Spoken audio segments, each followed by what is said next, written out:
بسم الله الرحمن الرحيم.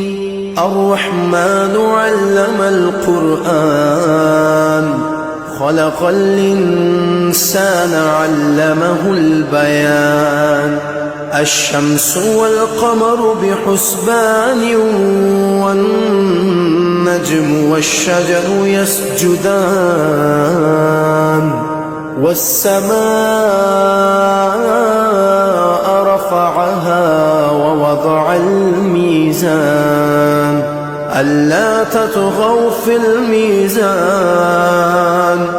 وأقيموا الوزن بالقسط ولا تخسروا الميزان.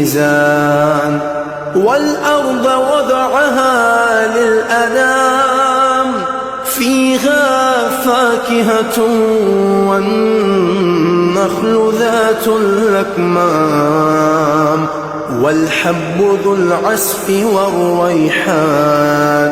فبأي آلاء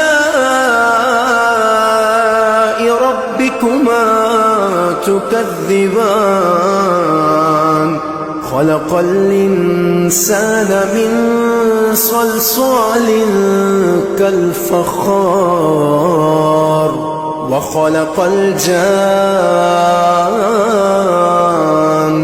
من مارج من نار.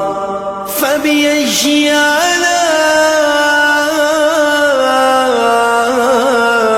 ربكما تكذبان؟ رب المشرقين ورب المغربين،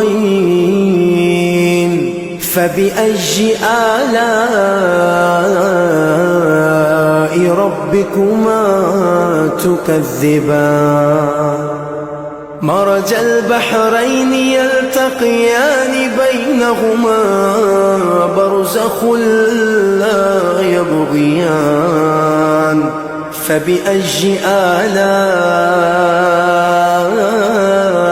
ربكما تكذبان؟ يخرج منهما اللؤلؤ والمرجان. فبأي آلاء ربكما تكذبان؟ وله الجوار المنشآت في البحر كالأعلام. فبأي آلاء ربكما تكذبان؟ كل من عليها فان، ويبقى وجه ربك ذو الجلال والإكرام. فبأي آلاء ربكما تكذبان؟ يسأله من في السماوات والأرض، كل يوم هو في شأن. فبأي آلاء ربكما تكذبان؟ سنفرغ لكم أيها الثقلان. فبأي آلاء ربكما تكذبان؟ يا معشر الجن والإنس إن استطعتم أن تنفذوا من أقطار السماوات والأرض فانفذوا، لا تنفذون إلا بسلطان. فبأي آلاء ربكما تكذبان؟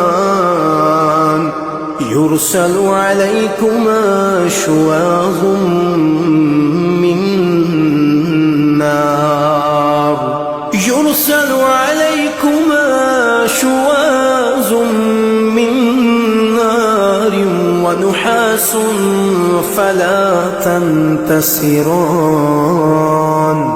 فبأي آلاء ربكما تكذبان